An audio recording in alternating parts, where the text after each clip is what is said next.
नमस्कार दोस्तों, हम लोग इस वीडियो में केंद्रीय शिक्षक पात्रता परीक्षा सीटेट के बाल विकास एवं शिक्षण विधि के प्रश्न पत्रों को हल करेंगे, जिसमें हम लोग सितंबर 2015 के प्रश्न पत्रों को सॉल्व करेंगे।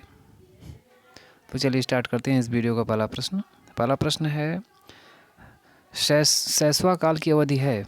ऑप्शन ए जन्म से 1 वर्ष तक, बी जन्म से 2 वर्ष तक, सी जन्म से 3 वर्ष तक, या फिर डी 2 से 3 वर्ष तक। हर क्वेश्चन के बाद आपको 2-3 सेकंड का गैप दिया जाएगा, उसके बाद आंसर बताया जाएगा।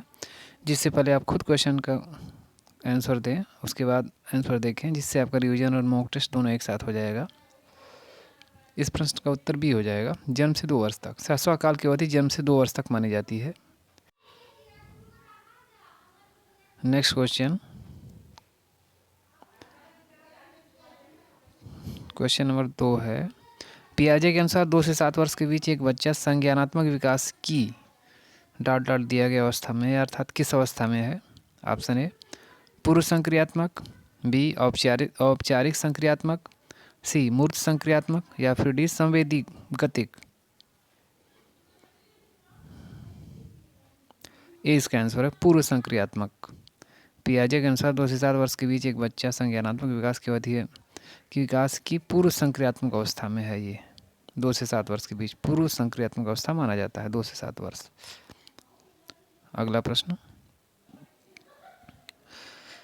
विकास फिर डॉट से की ओर बढ़ता है, यहाँ पे दिया गया है, हमें फिलिंग द ब्लैंक्स दिया गया है, स्थान भरना है। तो इसमें क्या होगा, 2 ऑप्शन दिया गया। जैसे पहला है सामान्य, जैसे विकास सामान्य से विशिष्ट की ओर बढ़ता है, ऑप्शन ए कह रहा है। बी कह रहा है विकास जटिल से कठिन की ओर बढ़ता है, सी कह रहा है विकास विशिष्ट से सामान्य की ओर बढ़ता है, या फिर डी कह रहा है विकास साधारण से आसान की ओर बढ़ता है।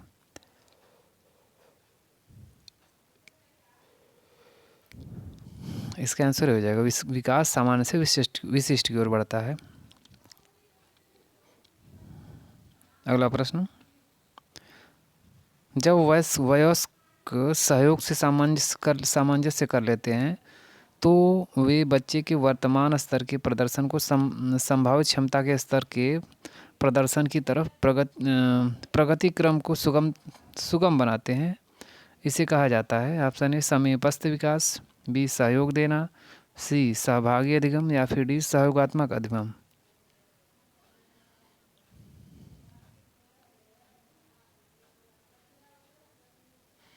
बी इसका आंसर हो जाएगा सहयोग देना। सिंपल क्वेश्चन है। अगला क्वेश्चन देखें, नवीन जानकारी को शामिल करने के लिए वर्तमान स्कीमा या अवधारणा में बदलाव की प्रकृति कहलाती है। ऑप्शन ए अनुकूलन, बी आत्मसातकरण, सी समायोजन, या फिर डी अहं केंद्रिता।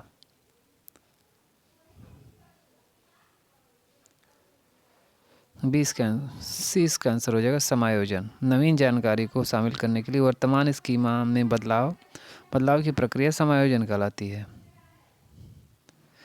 इसकी हम व्याख्या देख लें। पियाजे के संज्ञानात्मक सिद्धांत के अनुसार वातावरण के अनुरूप स्वयं को ढालना अनुकूलन कहलाता है। उसके बाद है पूर्व के ज्ञान के साथ नवीन ज्ञान को जोड़ने की प्रक्रिया को आत्मसातकरण कहते हैं। तथा जब बालक अपने वर्तमान स्कीमा अर्थात अवधारणा में परिवर्तन कर नवीन जानकारियों को ग्रहण करता है तो यह प्रक्रिया समायोजन कहलाती है। यहाँ पे 2 चीज़ों में हमें कन्फ्यूजन होता है, उसको हम फिर से देख लें। यहाँ पे जो दिया गया है, पूर्व के ज्ञान के साथ नवीन ज्ञान को जोड़ने की प्रक्रिया आत्मसातकरण कहलाती है। आत्मसातकरण में और समायोजन में बड़ा कन्फ्यूजन हो जाता है। ये जो आत्मसातकरण है उसमें है पूर्व के ज्ञान के साथ नवीन ज्ञान को जोड़ने की प्रक्रिया आत्मसातकरण है, और ये जो समायोजन है, इस समायोजन में नवीन जानकारी, इसमें जो है वर्तमान जानकारी को नवीन जानकारियों के साथ जोड़ना, ये समायोजन कहलाता है। इससे रिलेटेड 2 क्वेश्चन आते हैं, इसलिए इन दोनों कन्फ्यूजन को आप क्लियर कर लें। अगला प्रश्न देखें, क्वेश्चन नंबर 6 है, मध्य बाल्यावस्था में भाषा, फिर यहाँ पे डॉट दिया है, के बजाय अधिक है। इसमें पहला ऑप्शन कह रहा है मध्य बाल्यावस्था में भाषा अहं केंद्रित के बजाय सामाजिकृत अधिक है। दूसरा ऑप्शन है मध्य बाल अवस्था में भाषा सामाजिकृत के बजाय अहं केंद्रित अधिक है। तीसरा है मध्य बाल अवस्था में भाषा समाजीवाद के बजाय सामाजिकृत अधिक है। या फिर डी ऑप्शन कह रहा है कि मध्य बाल अवस्था में भाषा परिपक्व के बजाय अपरिपक्व में अधिक है।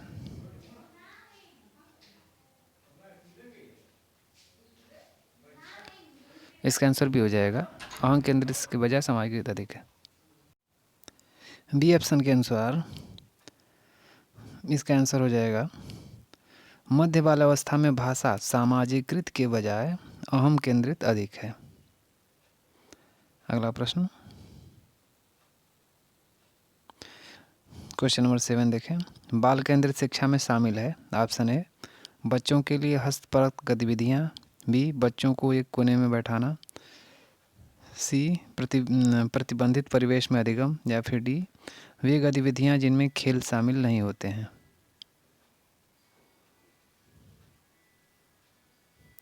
बी ये इसका आंसर है बच्चों के लिए हस्तपरक गतिविधियाँ, ये बाल केंद्रित शिक्षा में शामिल है। नेक्स्ट क्वेश्चन नंबर 8 देखें। 8 कक्षा अध्यापक ने राघव को अपनी कक्षा में अपने कीबोर्ड पर स्वयं द्वारा तैयार किया गया मधुर संगीत बजाते हुए देखा। कक्षा अध्यापक ने विचार किया कि राघव में, यहाँ पे डॉट डॉट दिया गया है, बुद्धि उच्च स्तरीय है, या कौन सी बुद्धि उच्च स्तरीय थी। ऑप्शन ए स्थानिक, बी शारीरिक गतिबोधक, सी संगीतमय, या फिर डी भाषाई।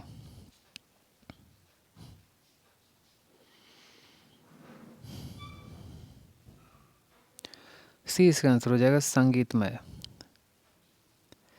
कक्षा अध्यापक ने राघव को अपनी कक्षा में अपने कीबोर्ड पर स्वयं द्वारा तैयार किया गया मधुर संगीत बजाते हुए देखा। कक्षा अध्यापक ने विचार किया कि राघव में कौन सी बुद्धि है, तो संगीतमय बुद्धि है। सी इसका आंसर है। नेक्स्ट क्वेश्चन नंबर 9 देखें।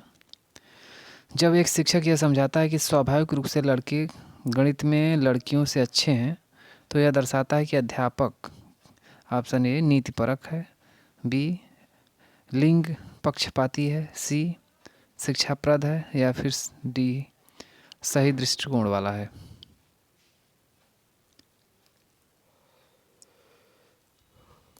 भी इसका आंसर हो जाएगा लिंग या पक्षपाती है। अध्यापक जो है लिंग या जेंडर पक्षपाती है। जब कोई अध्यापक यह दर्शाता है कि लड़के लड़कियों की अपेक्षा गणित में अच्छे होते, यह दर्शाता है कि अध्यापक जो है लिंग या जेंडर पक्षपाती है। नेक्स्ट समावेशी शिक्षा मानती है कि हमें डॉट डॉट डॉट यहाँ पे दिया गया है को के अनुरूप बदलना है। जैसे यहाँ ऑप्शन ए दिया गया है, समावेशी शिक्षा मानती है कि हमें बच्चे को व्यवस्था के अनुरूप बदलना है। बी ऑप्शन हमें व्यवस्था को बच्चे के अनुरूप बदलना है। सी ऑप्शन हमें परिवेश को परिवार के अनुरूप बदलना है, या फिर डी हमें बच्चे को परिवेश के अनुरूप में बदलना है।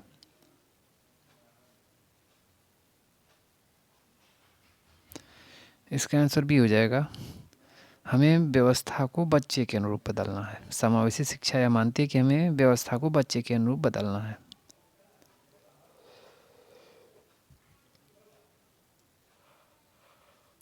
Next question number 11। बच्चों में ज्ञान की रचना करने और अर्थ का निर्णय करने की क्षमता होती है। इस परिप्रेक्ष्य में एक शिक्षक की भूमिका है। ऑप्शन ए तालमेल बैठाने वाले की, बी संप्रेषक और व्याख्याता की, सी सुगमकर्ता की, या फिर डी निर्देशक की।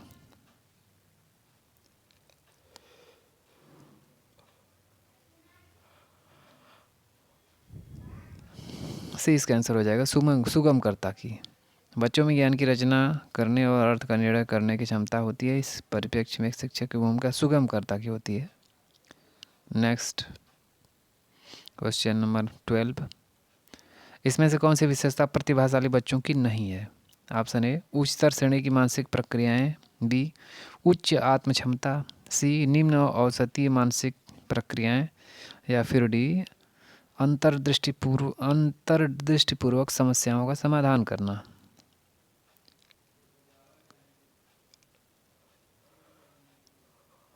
सिंपल क्वेश्चन है, इसका आंसर सी हो जाएगा, निम्न औसतीय मानसिक प्रक्रियाएं ये प्रतिभाशाली बच्चे की विशेषता नहीं है।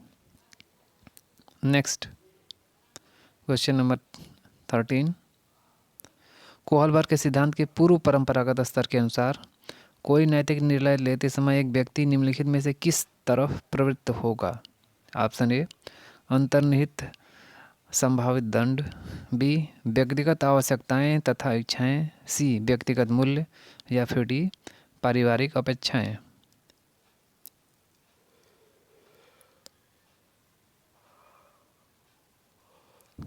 ये इसका आंसर हो जाएगा अंतर्निहित संभावित दंड। इसके कोहलबर्ग के सिद्धांत के अनुसार पूर्व परंपरागत स्तर के अनुसार कोई नैतिक निर्णय लेते समय एक व्यक्ति जो है अंतर्निहित संभावित दंड की तरफ प्रवृत्त होगा।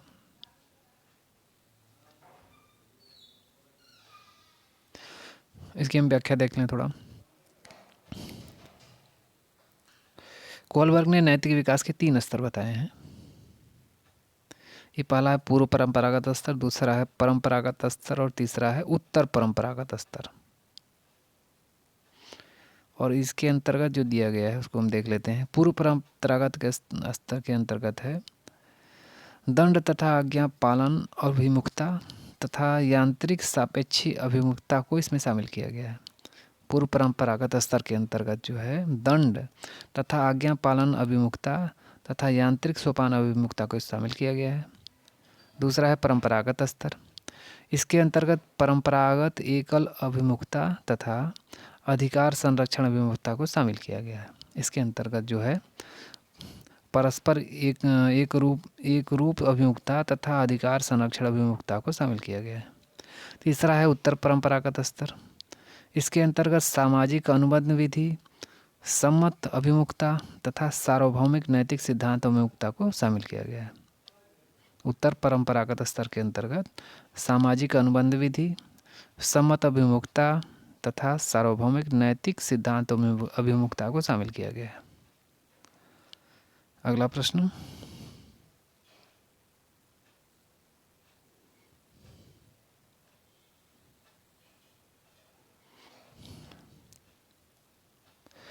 नेक्स्ट क्वेश्चन नंबर है 15,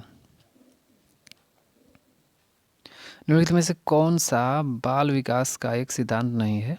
ऑप्शन ए सभी विकास एक क्रम का पालन करते हैं, बी कह रहा है विकास के सभी क्षेत्र महत्वपूर्ण हैं, सी कह रहा है सभी विकास परिपक्वन तथा अनुभव की अंतःक्रिया का परिणाम होते हैं, डी कह रहा है सभी विकास तथा अधिगम एक समान गति से आगे बढ़ते हैं।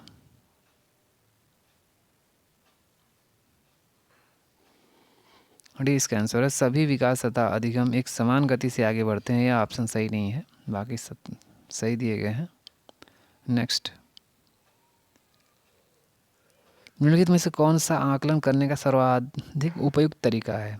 ऑप्शन ए आकलन सत्र की समाप्ति पर करना चाहिए, बी आकलन शिक्षण अधिगम में अंतर्निहित प्रक्रिया है, सी आकलन एक शैक्षिक सत्र में 2 बार करना चाहिए, शुरू में और अंत में, या सी कह रहा है आकलन शिक्षक के द्वारा नहीं बल्कि किसी बाह्य एजेंसी के द्वारा करना चाहिए।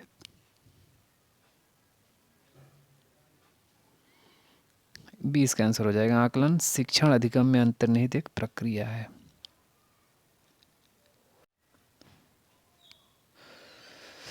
नेक्स्ट क्वेश्चन नंबर 17 में निम्नलिखित में से कौन सा सृजनात्मकता से संबंधित है? ऑप्शन ए अपसारी चिंतन, बी अभिसारी चिंतन, सी संवेगिक चिंतन, या फिर डी अहंवादी चिंतन।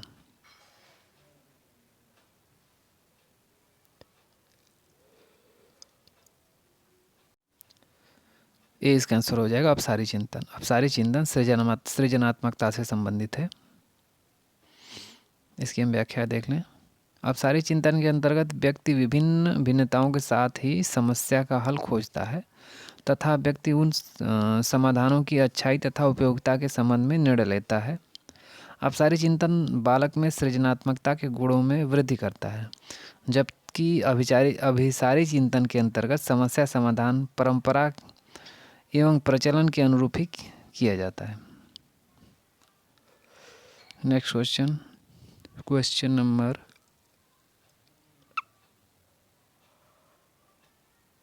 18 है।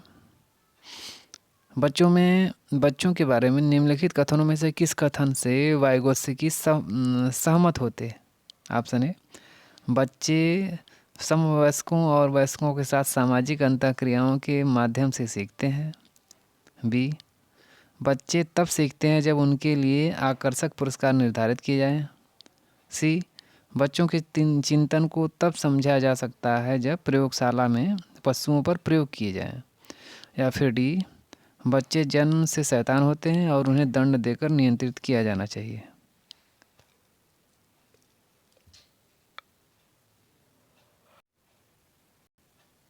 इसका आंसर ये हो जाएगा, बच्चे समवयस्कों और वयस्कों के साथ सामाजिक अंतःक्रिया के माध्यम से सीखते हैं। अगला प्रश्न,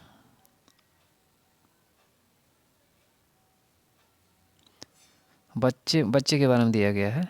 कह रहा है बच्चे, ऑप्शन ए कह रहा है, बच्चे जिज्ञासु प्राणी होते हैं जो अपने चारों ओर के जगत को खोजने के लिए अपने ही तर्कों और क्षमताओं का उपयोग करते हैं। बी ऑप्शन में कह रहा है, बच्चे चिंतन में वयस्कों की भांति होते हैं और ज्यों ज्यों वे बड़े होते हैं उनके चिंतन में गुणात्मक वृद्धि होती है। सी ऑप्शन कह रहा है, बच्चे रीते बर्तन के समान होते हैं जिनमें बड़ों के द्वारा दिया गया ज्ञान भरा जाता है।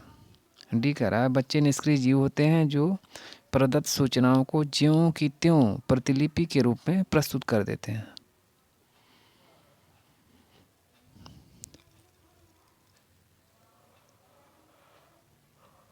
इसका आंसर है, बच्चे जिज्ञासु प्राणी होते हैं जो अपने चारों ओर के जगत को खोजने के लिए अपने ही तर्कों और क्षमताओं का उपयोग करते हैं। नेक्स्ट क्वेश्चन नंबर 20,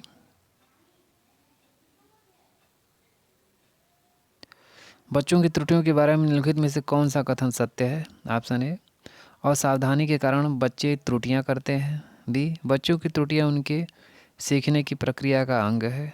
सी, बच्चे तब त्रुटियां करते हैं जब शिक्षक सौम्य हो और उन्हें त्रुटियां करने पर दंड न देता हो। डी ऑप्शन कह रहा है, बच्चों की त्रुटियां शिक्षक के लिए महत्वहीन हैं और उसे चाहिए कि उन्हें काट दें और उन पर अधिक ध्यान न दें।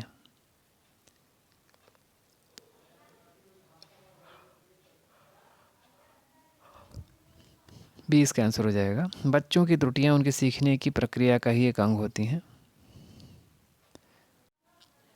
नेक्स्ट क्वेश्चन नंबर 21, अध्यापक को यह सुनिश्चित करना चाहिए कि उसकी कक्षा के सभी शिक्षार्थी अपने आप को स्वीकृत और सम्मानित समझे। इसके लिए शिक्षक को चाहिए कि वह, ऑप्शन ए, कड़े नियम बनाए और जो बच्चे उसका पालन न करें उन्हें दंड दे। बी, वंचित पृष्ठभूमि से आने वाले बच्चों का तिरस्कार करे ताकि वे अनुभव करें कि उन्हें अधिक कठोर परिश्रम करना है। सी, उन शिक्षार्थियों का पता लगाए जो अच्छी अंग्रेजी बोल सकते हैं और संपन्न घरों से हों तथा उन्हें आदर्श के रूप में प्रस्तुत करें। या फिर डी कह रहा है, अपने शिक्षार्थियों की सामाजिक और सांस्कृतिक पृष्ठभूमि की जानकारी प्राप्त करें और कक्षा में विविध मतों को प्रोत्साहित करें।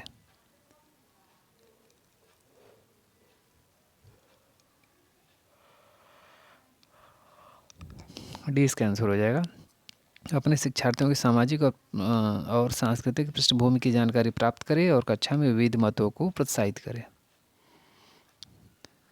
अगला प्रश्न, सुरेश सामान्य रूप से एक शांत कमरे में अकेले पढ़ना चाहता है जबकि मदन एक समूह में अपने मित्रों के साथ पढ़ना चाहता है। यह उनके डॉट दिया गया है, यह उनके किस गुण की भिन्नता के कारण है? ऑप्शन ए, मूल्यों, बी, अभिक्षमता, सी, अधिगम शैली, या फिर डी, परावर्तक स्तर।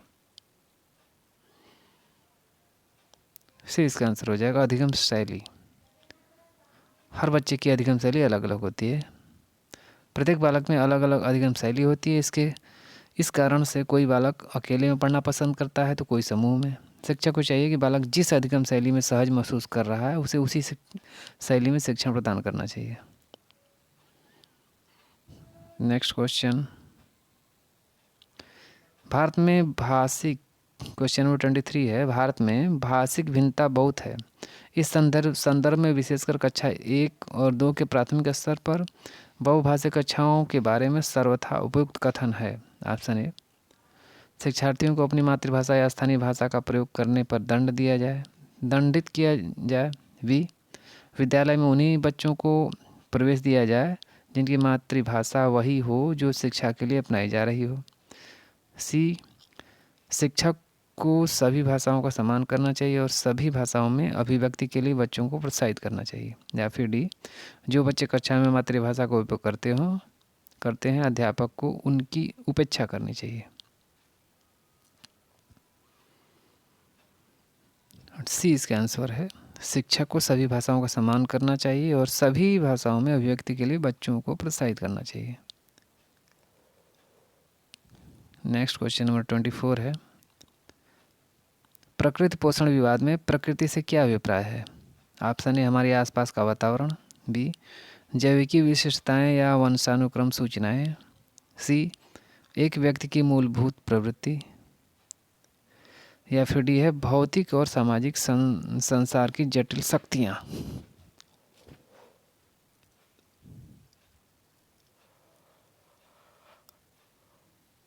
इसका आंसर भी हो जाएगा जैविकी विशेषताएं या वंशानुक्रम सूचनाएं। प्रकृति पोषण विवाद में प्रकृति से तात्पर्य है जैविकी विशेषताएं या वंशानुक्रम सूचनाएं। नेक्स्ट क्वेश्चन, क्वेश्चन नंबर 25,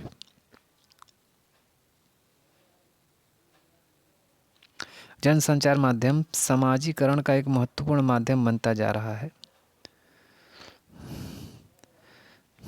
नीचे दिए गए कथनों में से कौन सा सबसे उपयुक्त कथन है। ऑप्शन ए, संचार माध्यम पदार्थों के विज्ञापन और विक्रय के लिए एक अच्छा माध्यम है। बी, सामाजिकरण केवल माता पिता और परिवार के द्वारा किया जाता है। सी, जनसंचार माध्यमों की पहुंच बढ़ रही है और जनसंचार माध्यम अभिवृत्तियों, मूल्यों और विश्वासों को प्रभावित करता है। या फिर डी, बच्चे संचार माध्यमों के साथ प्रत्यक्ष रूप से अंतःक्रिया नहीं करते हैं।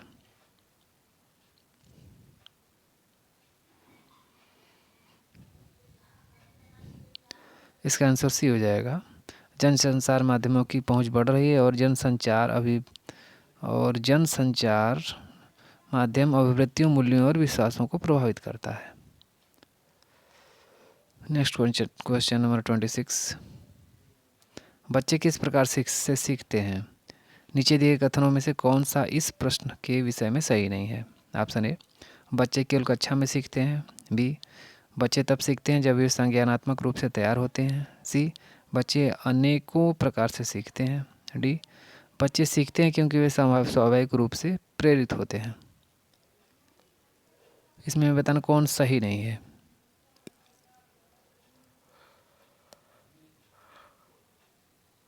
इसका आंसर हो जाएगा, बच्चे केवल कक्षा में ही सीखते हैं, ये गलत है। बाकी सारे विकल्प सही दिए गए हैं। अगला प्रश्न 27, प्राथमिक विद्यालय शिक्षक को अपने शिक्षार्थियों को अभिप्रेरित करने के लिए निम्नलिखित में से किस रणनीति को अपनाना चाहिए। ऑप्शन ए, प्रत्येक शिक्षार्थी में अंक लाने के लिए स्पर्धा को प्रोत्साहित करना। बी, प्रत्येक गतिविधि के प्रेरक के रूप में प्रोत्साहन, पुरस्कार और दंड का उपयोग करना। सी, बच्चों को उनकी रुचियों के अनुसार अपने लक्ष्य निर्धारित करने और उन्हें पाने के उपक्रम में सहायता करना। या फिर डी, पूरी कक्षा के लिए मानक लक्ष्य निर्धारित करना और उनकी उपलब्धि के आकलन के लिए कठोर मानदंड निर्धारित करना।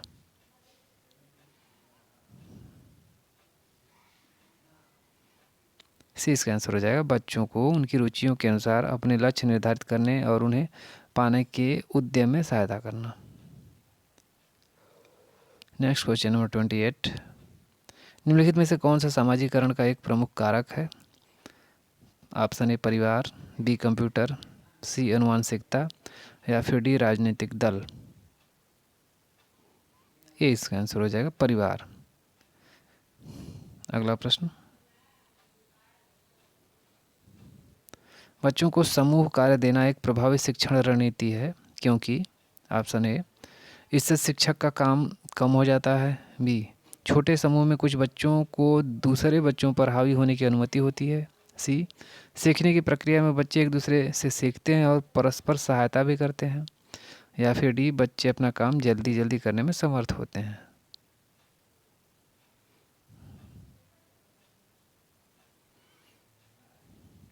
सी इसका आंसर है, बच्चे जो है सीखने की प्रक्रिया में एक दूसरे से सीखते हैं और परस्पर सहायता भी करते हैं। नेक्स्ट क्वेश्चन नंबर 30, एक औसत बुद्धि वाला बच्चा यदि भाषा को पढ़ने एवं समझने में कठिनाई प्रदर्शित करता है तो यह संकेत देता है कि बच्चा यहाँ पे डाटा लक्षण का प्रदर्शित कर रहा है या किस लक्षण का प्रदर्शित कर रहा है। ऑप्शन ए, यहाँ पे हिंदी और इंग्लिश दोनों दिया गया है। ऑप्शन ए है डिसलैक्सिया अर्थात पठन अक्षमता, बी है डिस्ग्राफिया अर्थात लेखन अक्षमता, सी है गणितीय क्षमता डिस्कैलकुलिया, या फिर डी है डिस्प्रैक्सिया जो होता है गति समन्वय अक्षमता। ए इसका आंसर है डिस्लैक्सिया पठन अक्षमता, अर्थात जो बच्चा जो है पढ़ने में समझने में जो भाषा को पढ़ने एवं समझने में कठिनाई प्रदर्शित करता है तो ये लक्षण जो है डिस्लैक्सिया के लक्षण पठन अक्षमता जो कहा जाता है। इस प्रकार इस वीडियो का लास्ट क्वेश्चन था। अगर वीडियो पसंद आया तो इसे लाइक और शेयर जरूर करें तथा हमारे चैनल को सब्सक्राइब कर लें और बेल आइकन घंटी को भी प्रेस कर लें जिससे आने वाली मेरी हर वीडियो की नोटिफिकेशन आपको तुरंत मिले।